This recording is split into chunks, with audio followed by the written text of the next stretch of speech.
नवरात्रि में छठे दिन मां कात्यायनी की पूजा की जाती है। इनकी उपासना और आराधना से भक्तों को बड़ी आसानी से अर्थ, धर्म, काम और मोक्ष चारों फलों की प्राप्ति होती है। उसके रोग, शोक, संताप और भय नष्ट हो जाते हैं। जन्मों के समस्त पाप भी नष्ट हो जाते हैं।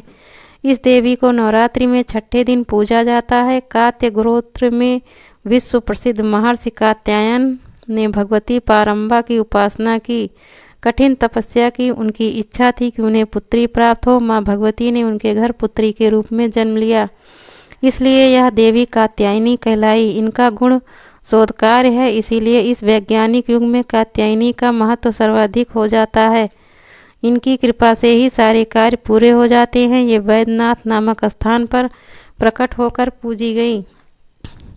माँ कात्यायनी अमोघ फलदायिनी है। भगवान कृष्ण को पति रूप में पाने के लिए ब्रज की गोपियों ने इन्हीं की पूजा की थी। यह पूजा कालिंदी यमुना के तट पर की थी, इसीलिए ये ब्रज मंडल की अधिष्ठात्री देवी के रूप में प्रतिष्ठित हैं। इनका स्वरूप अत्यंत भव्य और दिव्य है। ये स्वर्ण के समान चमकीली हैं और भास्वर हैं। इनकी 4 भुजाएं हैं। दाईं तरफ का ऊपर वाला हाथ अभय मुद्रा में है तथा नीचे वाला हाथ वर मुद्रा में।